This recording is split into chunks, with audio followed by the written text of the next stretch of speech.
마이크 이거 사용하시겠어요? 네. 이거를 사용하시면 돼요. 이게 지금 가기가 되고 있거든요. 끝나면 여기 마지막에 이 멈추는 화면 있잖아요. 이 뒤에 거. 그거 누르시면 자동으로 저장이 돼요. 이거 제일 뒤에 거? 네. 그리고 바로 여기 랩터로 들어가시면 사진 찍을 수 있어요. USB는? 네, 밑에만 꽂으시면 돼요.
Okay. Good afternoon, ladies and gentlemen. We have learned many things in previous class, but for an introduction purpose. Actually, I have had hard times about this lecture room. We changed the lecture room because I need to videotape this lecture for later purposes.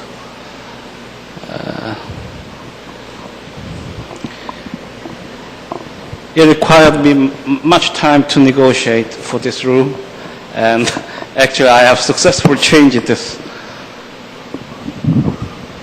the class schedule. So we are expected to meet regularly in this lecture room for this class. So it will be a little exotic for many of law students.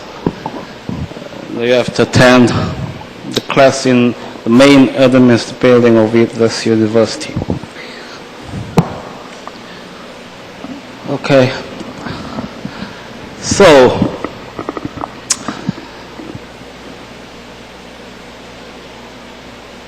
I like to remind that you have to visit my personal website to retrieve the relevant materials about the class.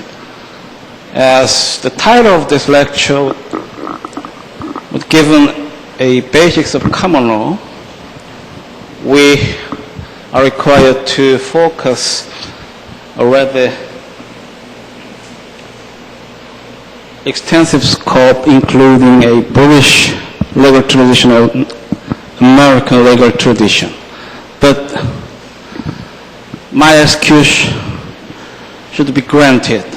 I actually narrowed the focus specifically for the United States case. So the basic purpose of this class is to lead you the basics of a U.S. law, including the major subject taught in the first year at U.S. law schools, namely constitutional law, a contract law, and real property,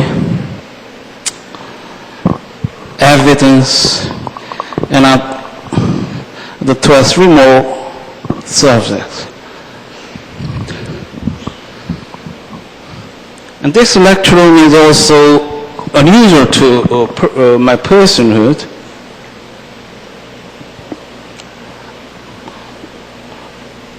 It looks like one of experimental lab,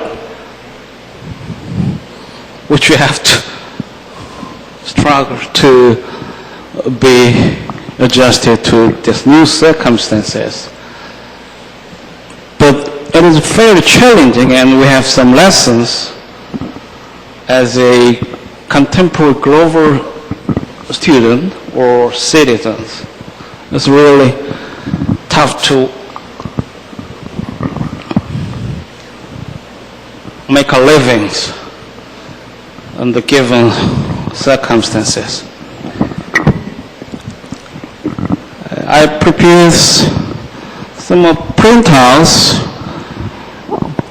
to help you understand the lecture of this class. Let's see.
Oh, I'm looking about a rough number of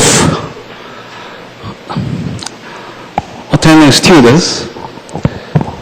I'm afraid if the printouts are short, not to satisfy the whole of our students, but I make it.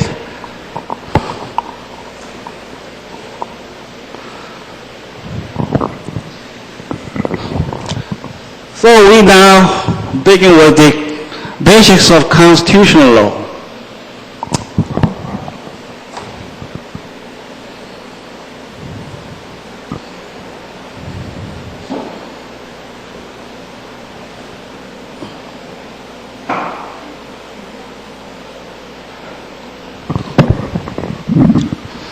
As I said in previous lecture, the constitutional law is far better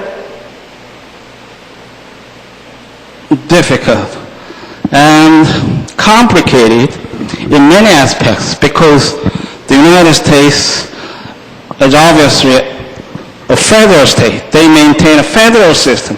So we have dual sovereignty between the state entity and federal government. As you see later in the class, there is also part of constitutional chapters dealing with the individual liberty. We have many amendments, starting with the First Amendment, freedom of expression, through the 28th, 9th Amendment.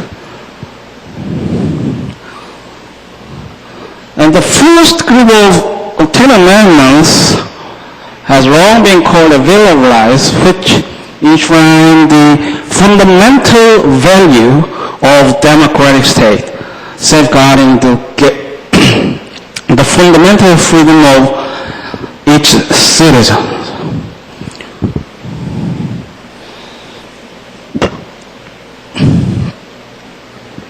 And the scheme of Bill of Rights are virtually exchanged in not so difficulty with the others of many global states. Korea has virtually analogous chapters with those of United States, and the German Constitution also includes large portion of fundamental freedoms. Of course, there will be some change upon the path of a constitutional evolution. They have witnessed some of modification, including a social rights. The typical constitution could be found in German illustration. The Weimar Constitution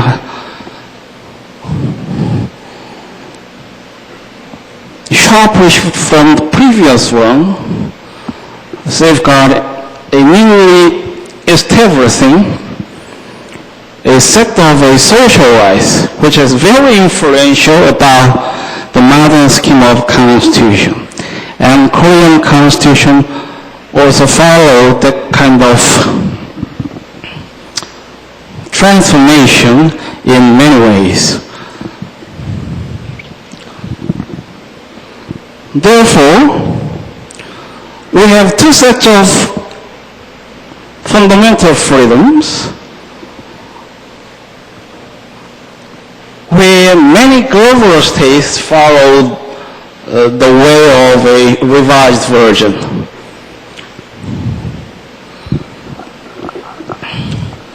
The original state of constitution is obviously the United States. It is very paradoxical that the United States has still maintains the rigorous scheme of a constitution.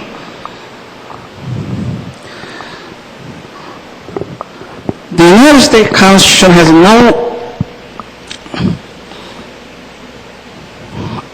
express provisions about a fundamental social rights. They have no provision about the right to labor union or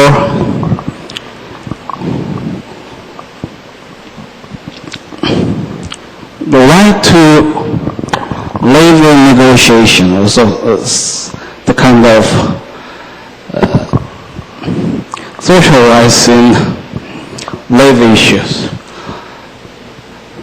They neither add the provisions about the right to education or right to social benefit.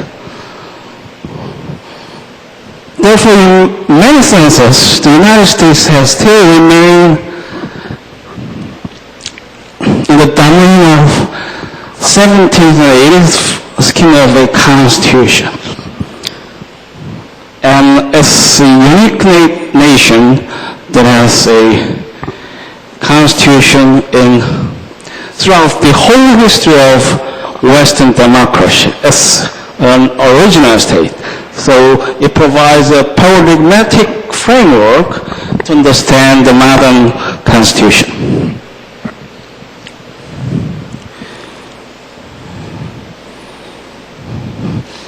There is one of a distinction that we should be aware throughout this class. And the other part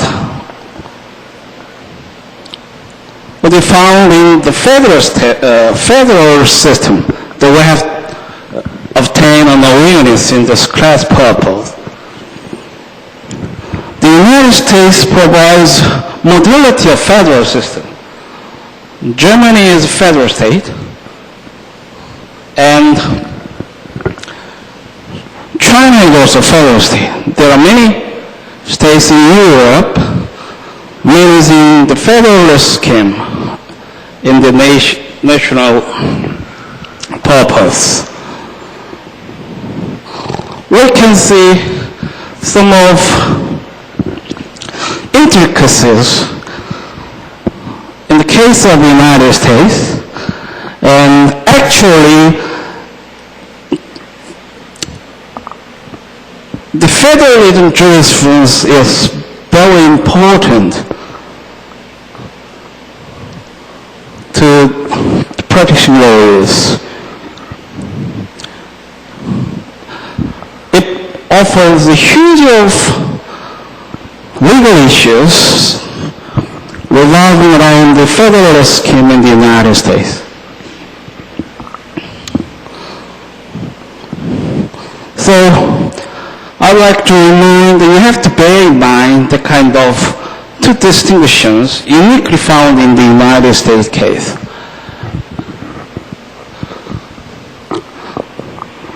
We begin with the powers of the federal government.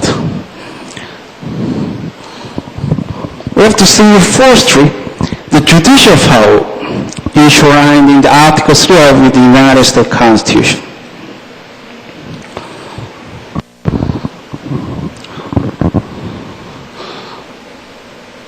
It is very summarized to see only 6 articles in the main text of the United Constitution.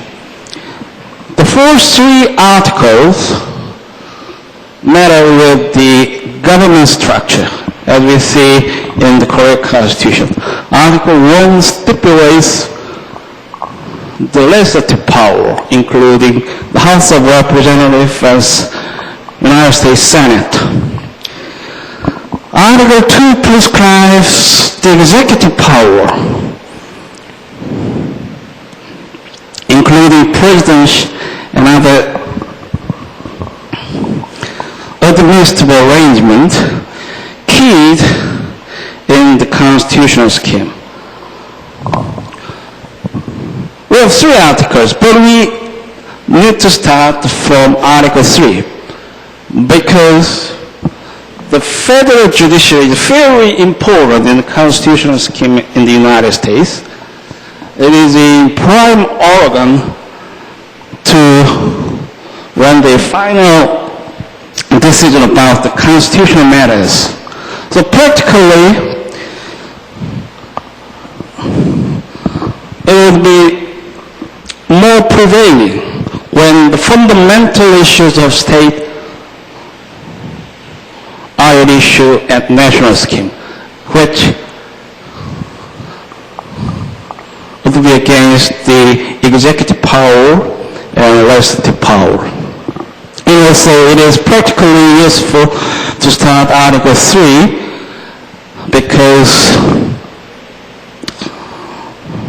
we are law students and it is a matter of legal interest. Particularly important is that the United States is a central institution to administer the federal agenda between the states and the federal government. The federal system would be dismantled in some sense throughout the history of the United States if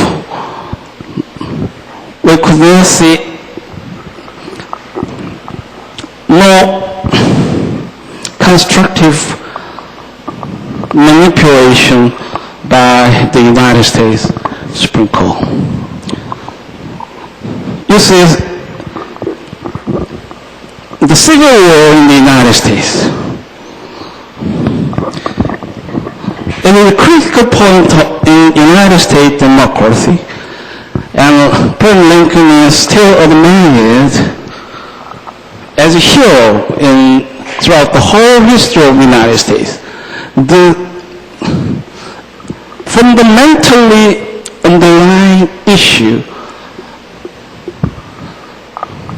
around the breakout of civil war might arise from the federal arrangement. There could be legitimate dispute in the constitutional scheme. Overcoming that national crisis, the United States could continue to manage as one of whole national entity, and the integration could rapidly evolve throughout the last of 19th century and the modern 20th century, and now a new millennium era. So we first refer to Article 3. You have to bear in mind that the federal government is not plenary in the constitutional scheme. The power conferred upon the federal government is expressly enumerated in particular constitutional provision.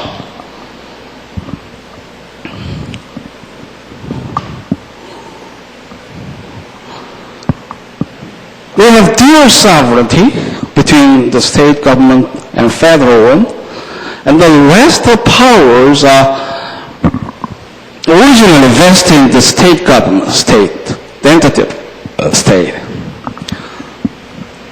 So our mind has to go whether the power could be exercised by federal government constitutionally.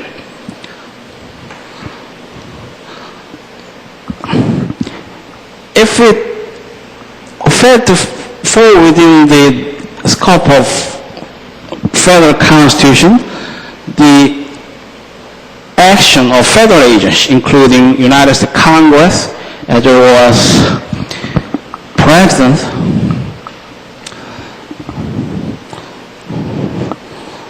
would be deemed unconstitutional and practically impermissible throughout whole scale of a national administration.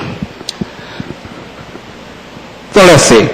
Federal judicial power extends to cases involving interpretation of the Constitution, federal laws, treaties, and admiralty and maritime laws, and disputes between states and foreign citizens and citizens of diverse citizenship. Article 3 prescribes the scope of jurisdiction that could be legitimately entertained by the United States Supreme Court. And And the United States Supreme Court has the power of judicial review. The Supreme Court may review the constitutionality of acts of other branches of the federal government. It may also review state acts pursuant to Supremacy Clause.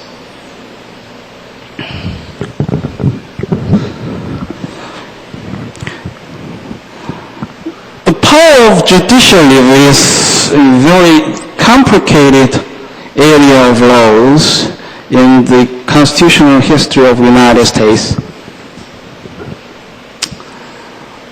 There is no provision expressly granting the power of judicial review within the federal judiciary. The theory was evolved upon the case laws in the United States. Marble medicine, which is a case litigated in the beginning of United States, provided a guideline about the scheme of judicial review. The Chief Justice Marshall arrogantly expressed the view that they know the act or disposition from the federal agency repugnant to the Constitution provision could not be a law of the United States.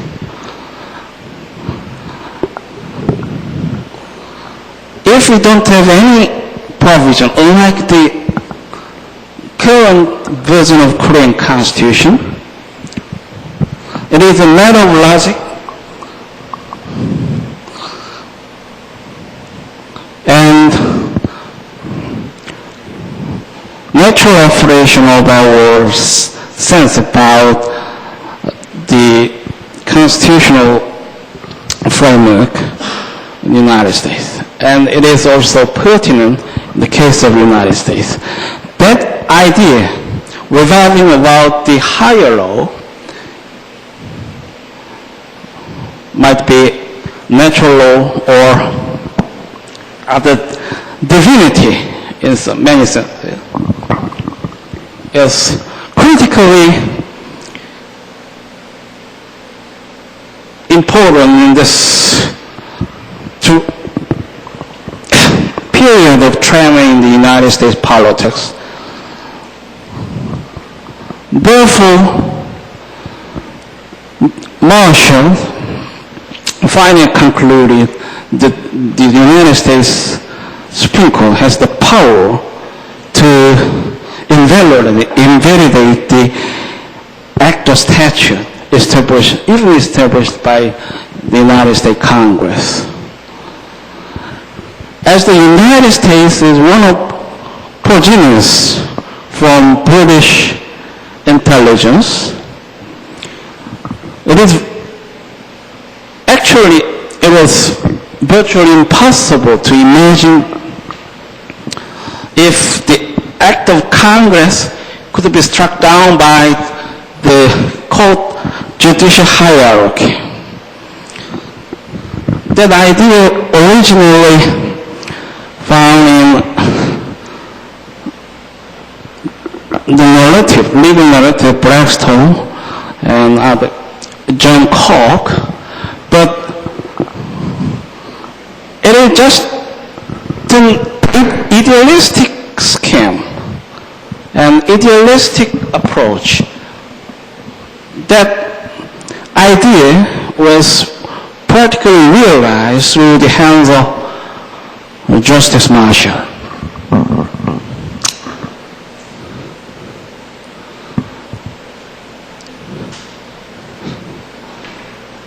And we have other constitutional ground to legalize the power of judicial review.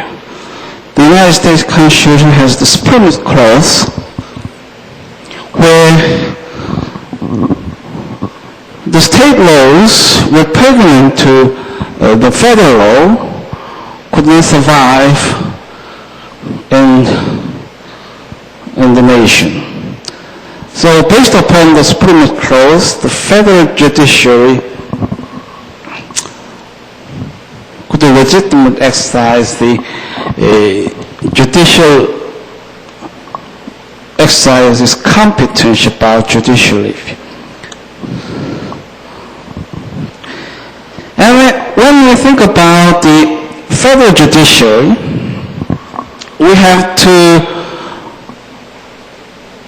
be aware that there are two sets of courts, federal courts in the United States. But in strictly legal sense, only Article 3 courts are federal courts in its genuine meaning.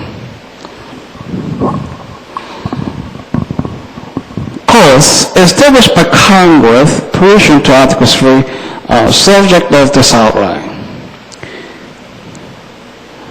Besides the Article 3 courts, there will be some legislative tribunal reviewing the legislative action or other disposition from state or federal agencies.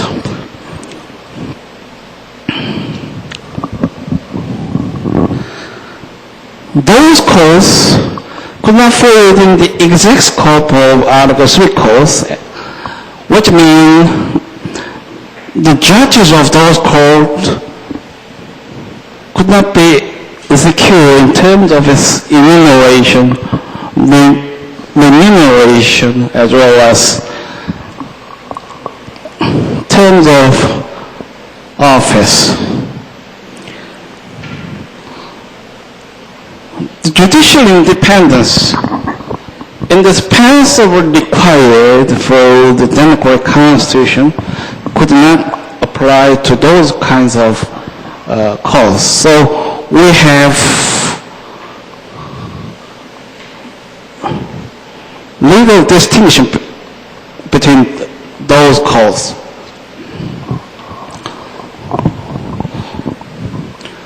Particularly important is that those courts outside the scope of Article 3 courts could be manipulated by the United States Congress.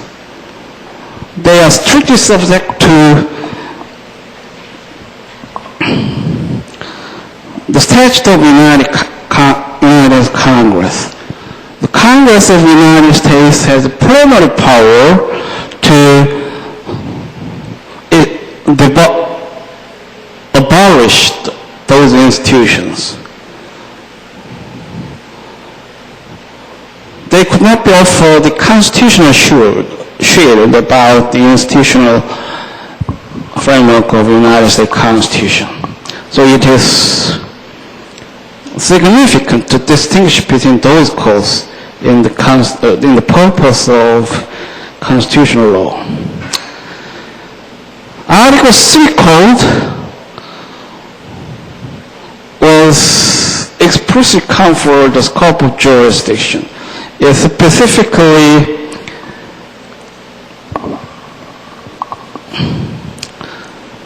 stated that Article 3 code could be competent about a case of controversy, and the subject matter and power of jurisdiction was described specifically in the language of Article 3. Congress can also create courts under Article 1. The judges in those courts have a lifetime tenure as the Article 3 judges.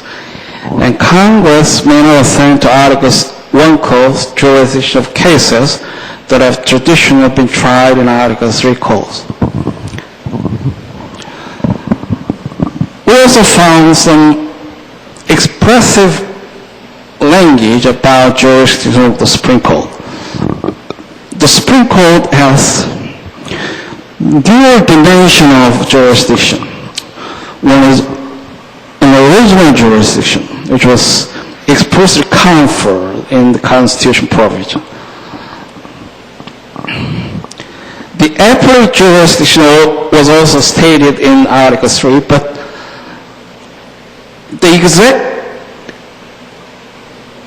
the illustration in the language of provision is not definitive. I just mentioned appellate jurisdiction, and that jurisdiction was largely subject to the Congressional Act. Therefore, in this case, the Congress may intervene to arrange the scope of appellate jurisdiction. In contrast, the original jurisdiction could not be altered or changed. What is the scope of original jurisdiction? The Supreme Court has original jurisdiction in all cases affecting ambassadors, public ministers,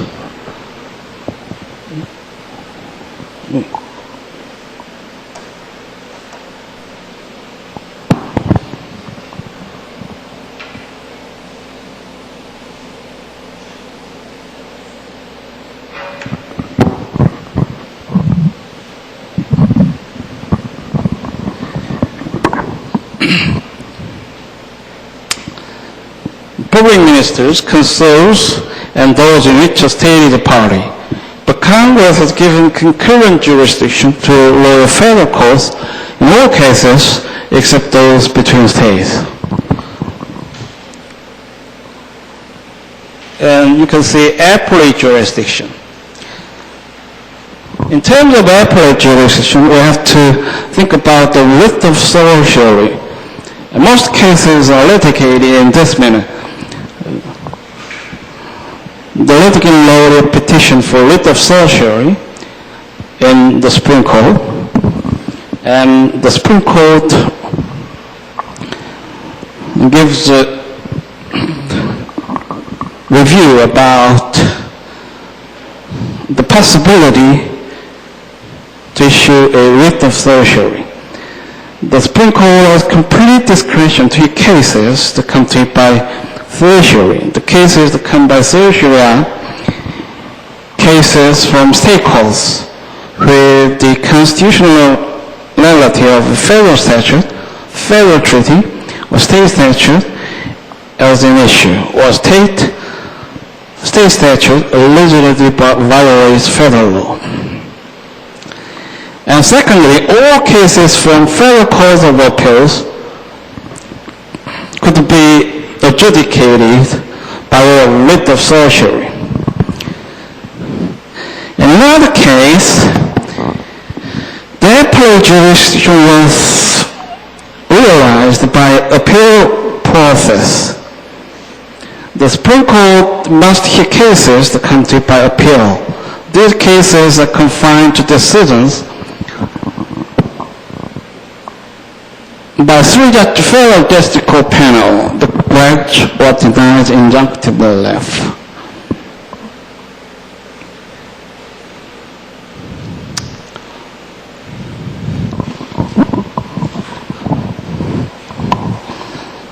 So you can imagine that there would have been an extensive scope of constitutional litigation throughout the whole history of the United States.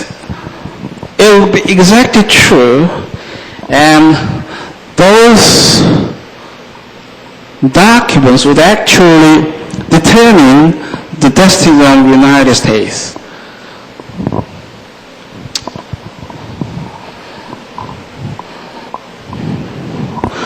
By way of precedence, as well as language of the constitutional provision, we could delineate a set of laws about the jurisdiction of the United States Supreme Court.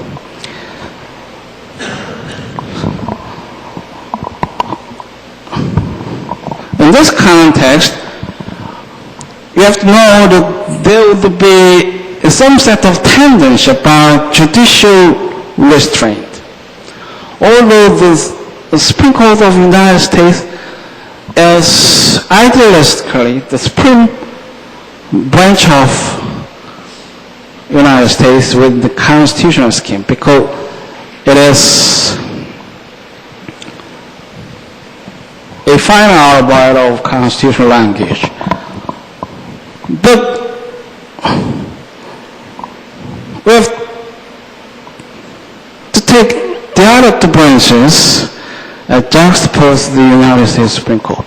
They are actually political organs which legitimately represent the will of people. They are portioned in the first and two chapters, and the United States is weakest branch in terms of its resources or domestic apparatus. And the members of the United States Court are chosen by the President of the United States. Therefore, there should be some set of pacifism not to intervene the legitimate scope of legitimate scope of powers by the political branches. And there has long been the concern of the United States Supreme Court, and some scope of tenant was developed.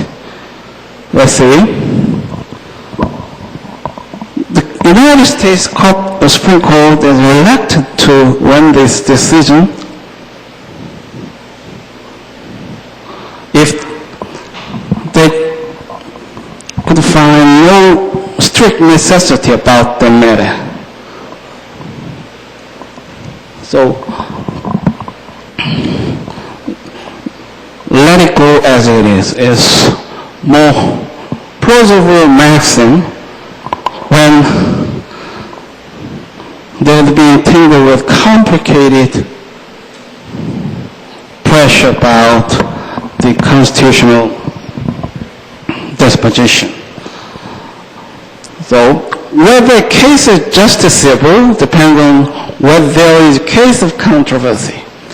In addition to the case of controversy requirement, there are other limitations on federal court jurisdiction. First, the United States Supreme Court is not empowered to give advisory opinions.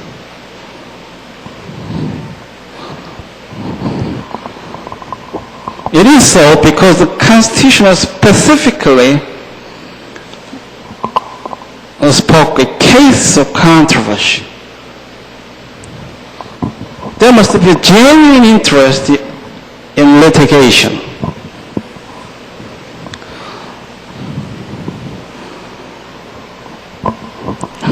Let's say there must be specific present harm or threat of specific future harm. Federal courts can take actions for declaratory relief if there is an actual dispute between parties having adverse legal interest. Complainants must show that they have engaged in specific conduct and that the challenged action poses a real and imminent danger to their interest. However, the federal courts will not determine the constitutionality of a statute if it has been enforced, and there is no real fear that it ever will be.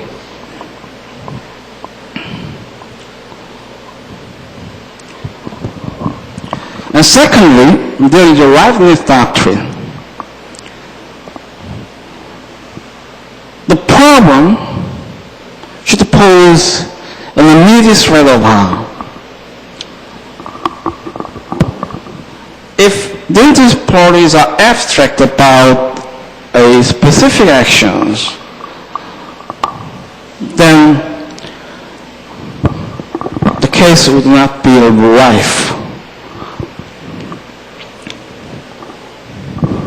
Practically, with the judgment given by the state, the Supreme Court or the federal courts, they could be practically relieved from some sort of disadvantage, illegal disadvantages or harm.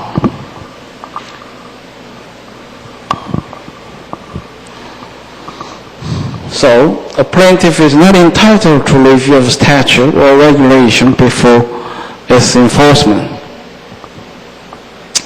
May not obtain a declaratory judgment unless the plaintiff will suffer some harm or immense threat of harm. This kind of theory would also be honored in the case of Korean Constitutional Code. So in the class of Korean Constitution, you could encounter many of cases dealing with this kind of questions. And there would be mootness. Initially, the case may be rife, and the court is competent and interested, particularly interested to settle the dispute. But whatsoever, there would be changed in terms of things or other circumstances, and the resolution of case is no longer meaningful to the parties or other interest entities.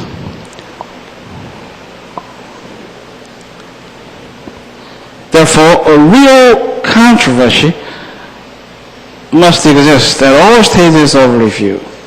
If the matter has already been resolved, the case will be dismissed as moot. But here comes some exception. Controversies capable of repetition but evading review are not moot. Issues concerning events of short duration stops the offending practice but is free to resume.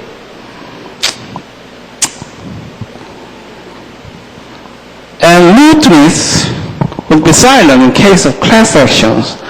A class representative may continue to pursue class action after the representative's controversy has become moot if claims of other class members are still viable.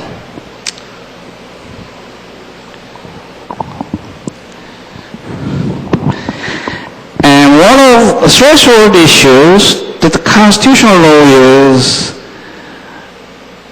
have to parties' mind is a standing one.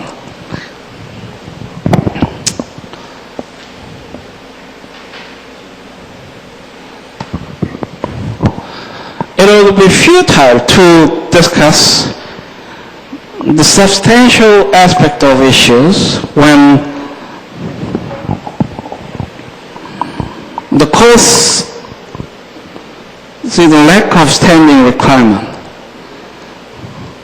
This is because the judiciary, in its original framework, is strictly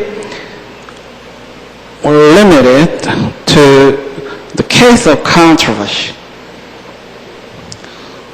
They could not speak about abstract questions. They could not deal with the matters as we see in the case of Congress.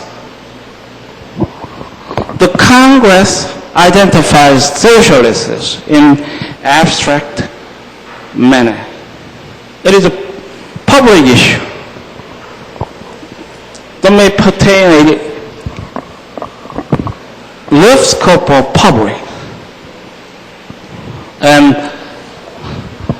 members of Congress think about the issue philosophically, or may assign the task to the group of researchers and may ask an appropriate form of remedy in terms of bills or actions that would be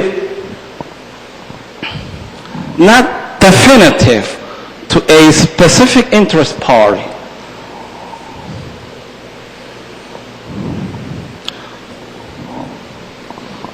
In contrast, the function of court is rather different in its fashion.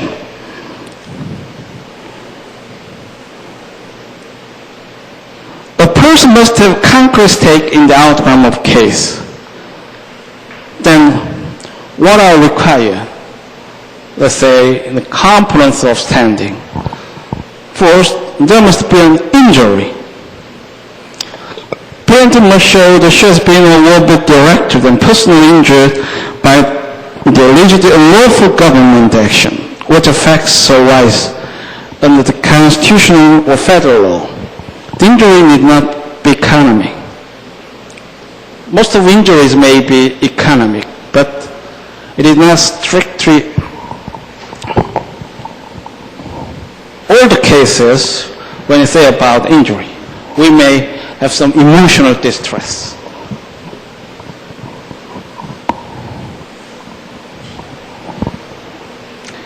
And secondly, there must be causation. There must be causal connection between the injury and the conduct complained of. Let's see some civilian organization about environmental issues. The members of that organization would be intensely minded with the pollution of the environment. Nuclear plants would be dangerous about environmental preservation. They would struggle to remove the site of a nuclear plant. Then they think about some way to struggle against this issue. Could they be competent to litigate in the courtroom?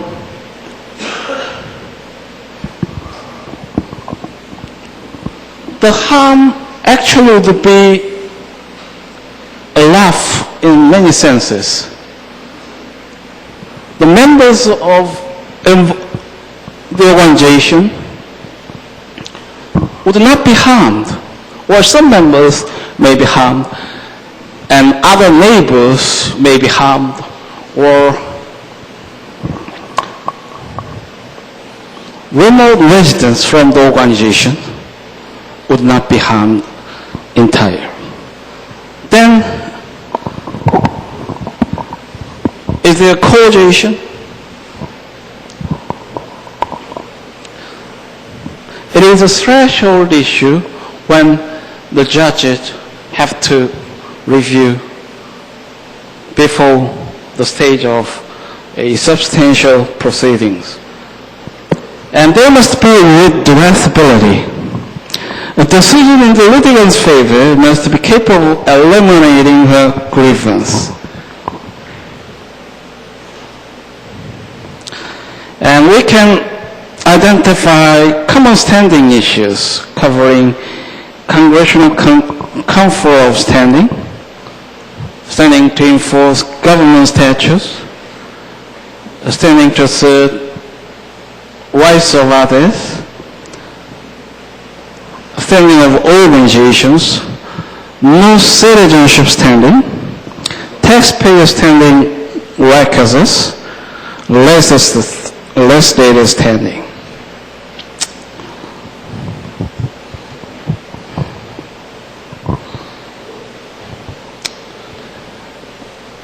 Let's say, forestry. Congress has no power to eliminate the case of controversy requirement and thus cannot grant standing to someone not having an injury.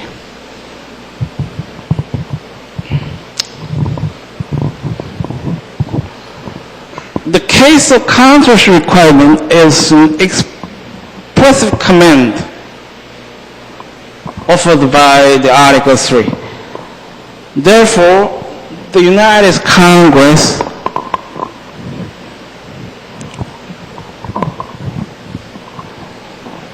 could not be empowered to alter that scheme if the United States Congress enacted the statute conferring a standing other than case of controversial nature, then it would be unconstitutional and maybe could legitimately be invalidated. And a plaintiff may have standing to enforce a federal statute if she is within the zone of interest Congress meant to protect.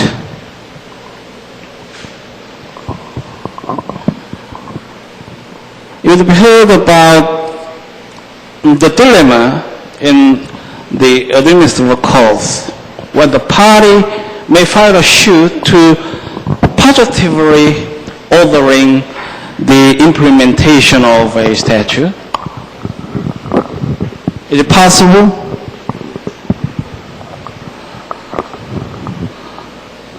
In very narrow scope, it could be possible, and that is the case in the United States. If the party is within the zone of interest Congress meant to protect, then the party rightfully could seek a court order to enforce the federal statute.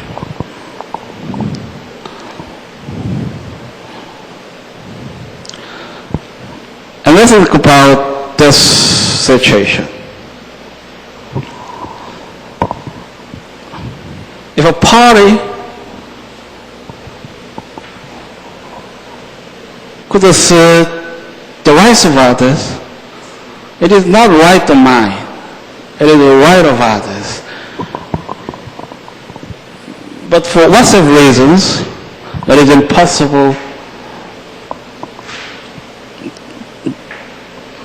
to induce him to engage in a legal action. Then he or she may think about the possibility of litigation in the courtroom. Generally, one cannot assert the constitutional rights of others to obtain standing, but a claimant with standing in her own right may assert the rights of third party if it is difficult for the third party to assert her own rights. Because members cannot attack law without disclosing their identities or in some critical reasons they may assert rights of others. A special relationship exists between the claimant and the third party. For example, a doctor can assert patient's rights in challenging an abortion restriction. And we have to see the standing of organizations. An organization has standing if there is an injury in fact to members which gives them a right to sue on their own behalf. And second, the injury is related to the organization's purpose. And third, individual member participation in the lawsuit is not required.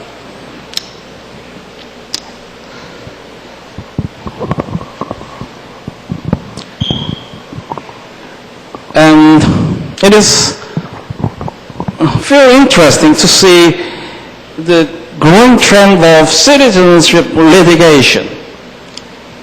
We are taxpayers. They would like to fight against the bills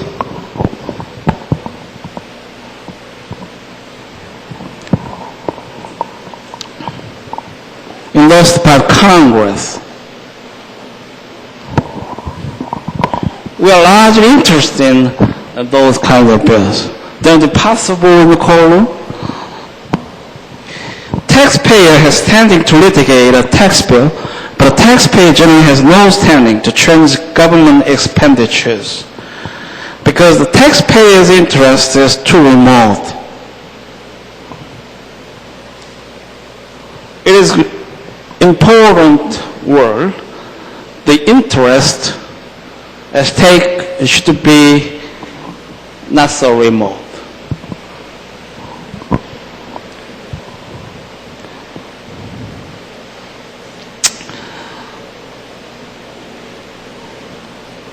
We have exception. Shows are taking taxing and spending measures of First Amendment Establishment Clause grounds. There have been a large number of cases litigating revolving around the Establishment Clause, which have been filed by a group of taxpayers. We are taxpayers. Why does the government exercise spending power to favor some parochial schools? I'm a Buddhist. Why do they give financial aid to the Christian schools? And I have no religious belief personally. Then why do they give huge amount of research grants to the Christian schools? The Supreme Court has general tendency to accept these kinds of litigations.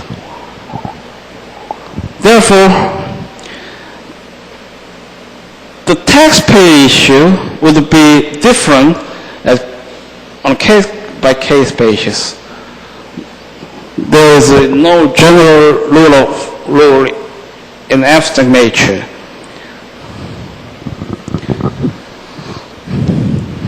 Legislators may have standing to challenge the constitutionality of government action if they have sufficient personal stake in the dispute and suffer sufficient concrete injury.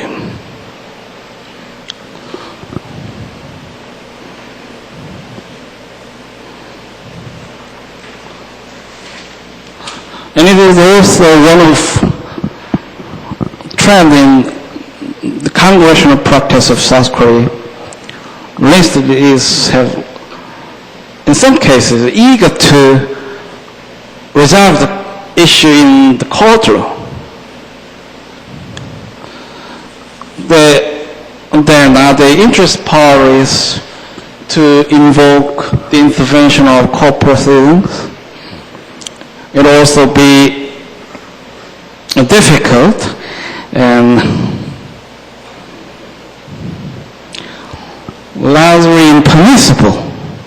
But if there is sufficient personal stake in the dispute and sufficient concrete injury,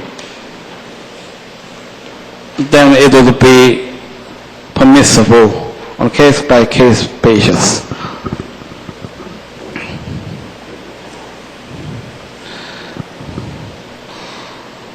And there would be an adequate and independent state ground theory about the exercise of judicial power.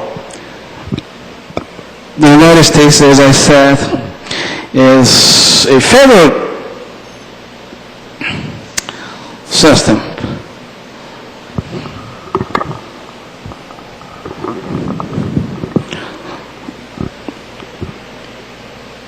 In that context, the Supreme Court has developed some sort of theory of carnage to respect the position propounded by an adequate and independent state grounds. The Supreme Court will not exercise jurisdiction if the state court judgment is based on adequate and independent state law grounds. Even if federal issues are involved, it is just so. State law grounds are adequate if they are fully dispositive of the case. They're independent if the decision is not based on federal case interpretation of identical federal provisions. When the state court has not clearly indicated that its decision was on state law, the Supreme Court may hear the case.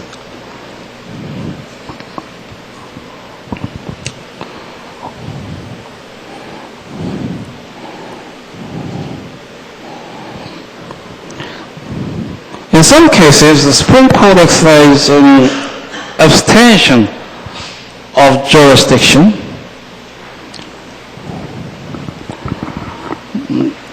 They are often reluctant to advance to the case when there is an unsettled question of state law. The federal court will temporarily abstain from resolving a constitutional claim when the disposition rests on an unsettled question of state law.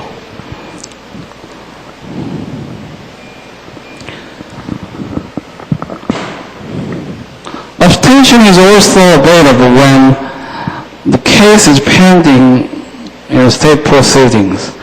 A federal court will let in pending state criminal proceedings, and in cases pending state administrative or civil proceedings involving an important state interest, except in cases of proven harassment or prosecutions taking a bare face.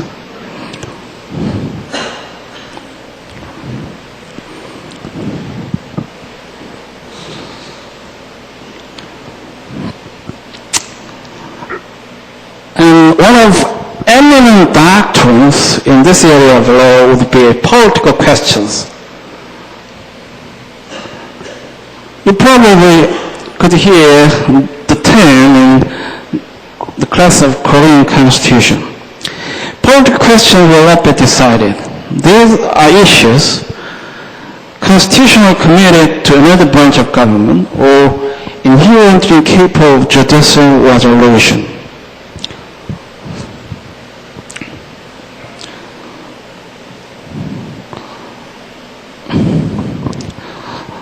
Actually, there is no defined scope of political questions. When you're posed with these questions, then you should specifically look to rules of court opinions. It is very eminent throughout the constitutional discourse because the Constitution is actually a key document in resolving the critical issues of a nation.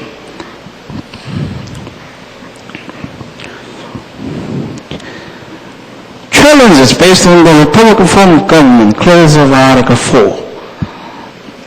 Challenges to congressional procedure for ratifying constitutional amendments and the present conduct of foreign policy or political questions.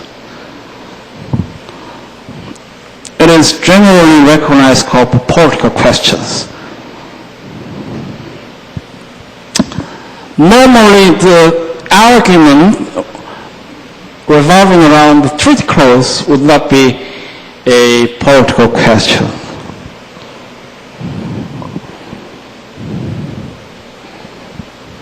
The action about military campaign would be at odds in the area of this law.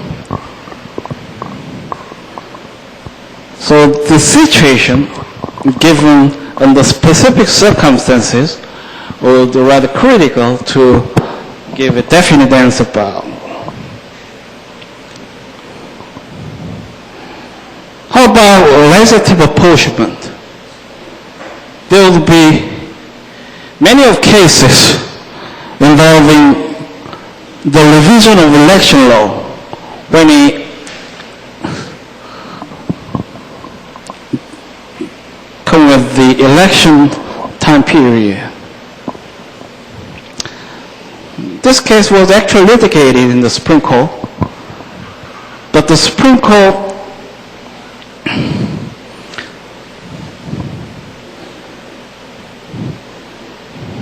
approved some sort of constitutional doctrines to give a specific guideline about legislative apportionment. It is not a political question. It could be the nature of case that possibly be argued in the court law. An arbitrary exclusion of congressional delegate.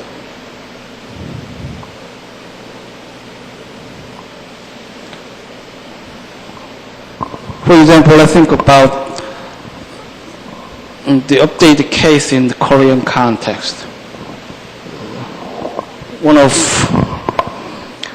congressional member elected in the last election could be excluded for some reason. They might lose the ground for the election. Then could they bring the case to the court law? There will not be a political question. The court could be competent to deal with that issue. Production of presidential papers,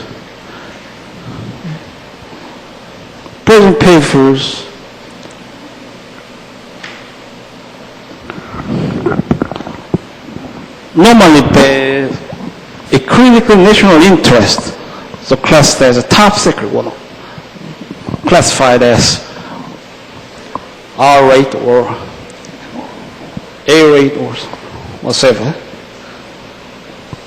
But the papers are critical to resolve the case at the pending litigation.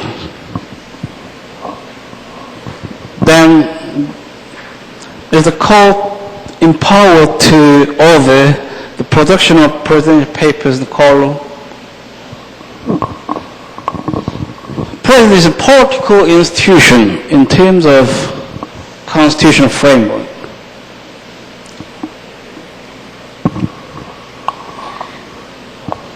He was elected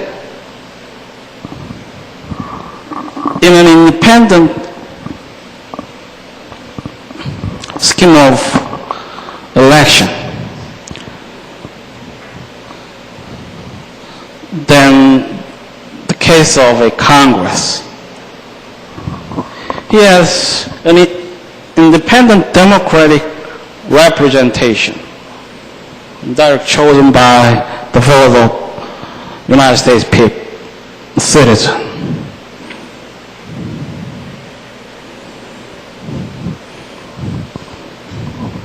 That issue was confirmed in the case of Nixon. Nixon was once impeached for his fallacy about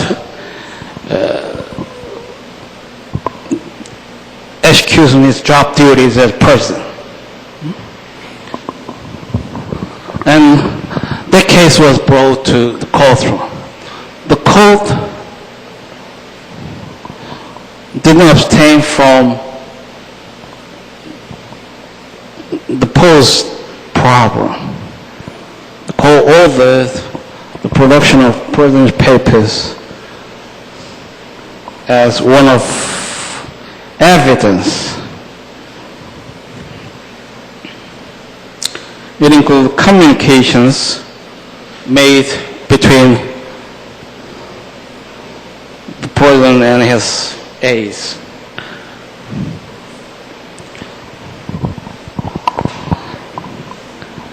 And the United States Constitution has an 11th Amendment about a state sovereignty.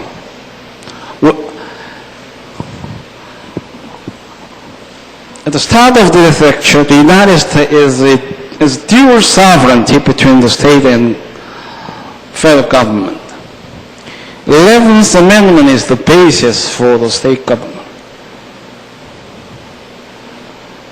And it pronounced that all powers expressly granted to the federal courts in the Constitution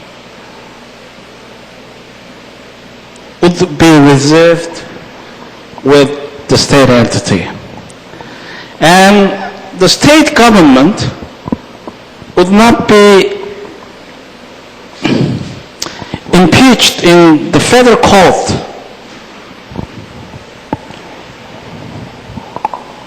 except otherwise expressly grounded on other constitutional grounds. Let's see. The 11th Amendment prohibits federal courts from hearing private powers or foreign governments' claims against the state government.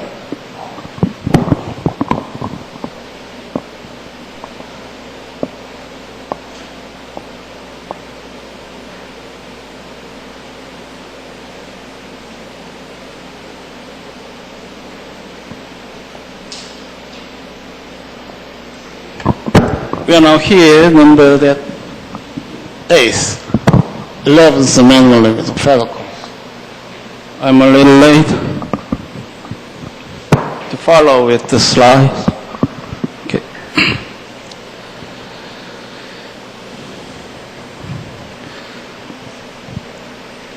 Then, what is barred by the 11th Amendment? The prohibition extends to actions where the state is named as a party or where the state will have to pay retroactive damages. Similarly, the Supreme Court has held that the doctrine of sovereign immunity pursues against the state government and the state court, even on federal claims, unless the defendant state consents.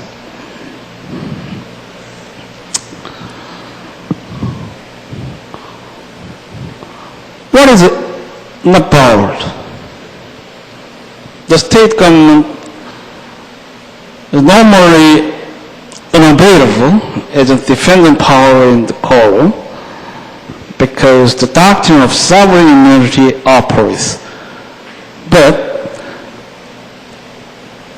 it is not the case all the way through.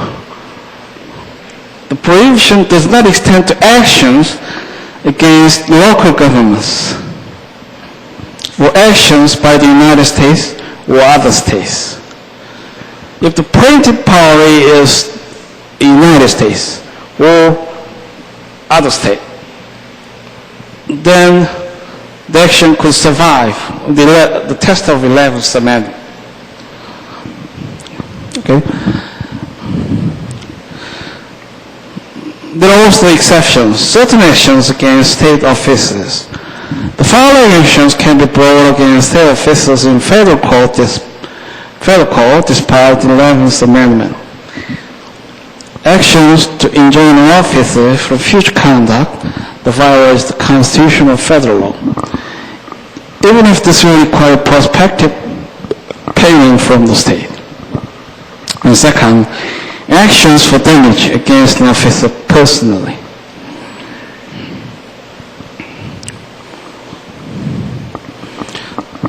Therefore, you can see that the scope would be narrowed in some gray area of a state entity argument. There is a tendency to be restrictive about the scope of a state government.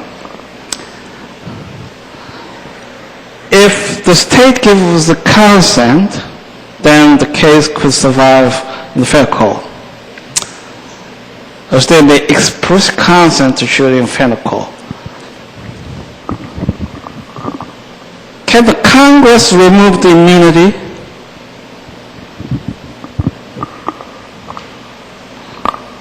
It could be possible in constitutional theory. Congress can remove 11th Amendment immunity as to actions created under the 14th Amendment.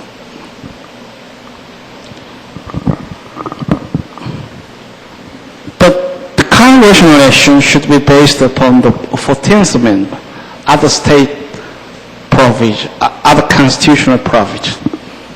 11th Amendment is the worm of a constitution,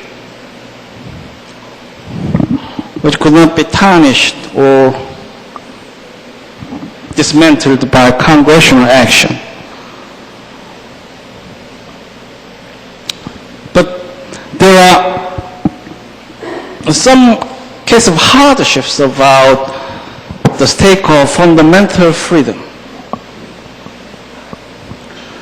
The state practice disparaging the fundamental freedom of citizens is a critical national issue.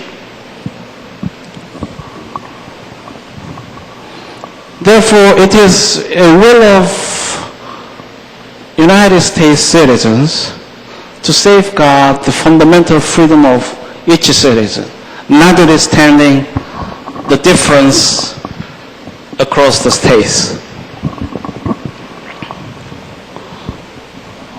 That desire was actualized in the provision of the 14th Amendment. This provision could win the position in the constitutional document right after they broke out of civil war.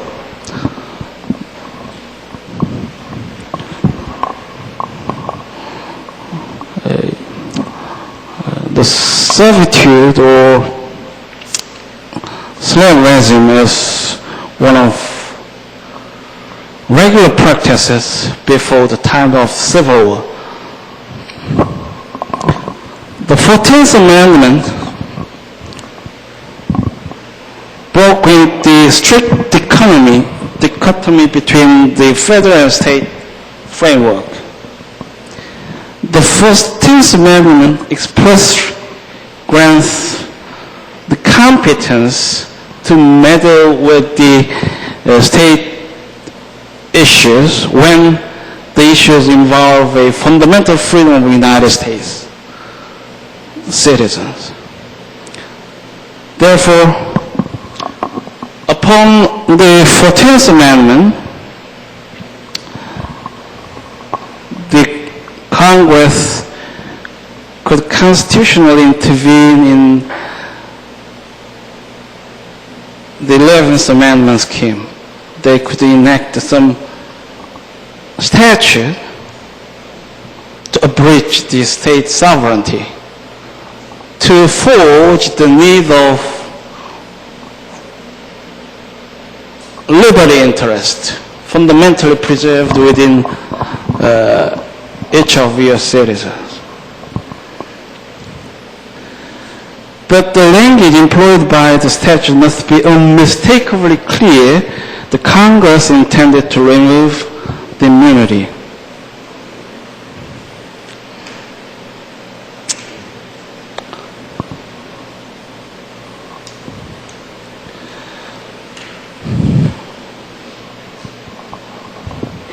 We could not behold through the contents of slides, but I have to stop now, for the time is coming. And the last portion will be better for your review, and I have some more remark and then the next class, and we advance to the next portion of constitutional issues. Okay, any questions? I'm not brought the class document to check your attendance. So can you generously write down your name, just the name, as you don't have to write down a student number. Can you serve?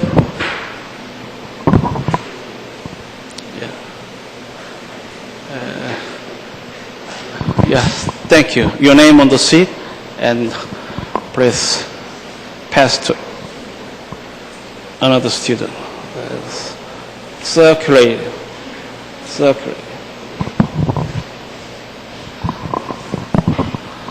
And please bear in mind that we have to regularly meet in this class, okay? And next Monday and next Thursday.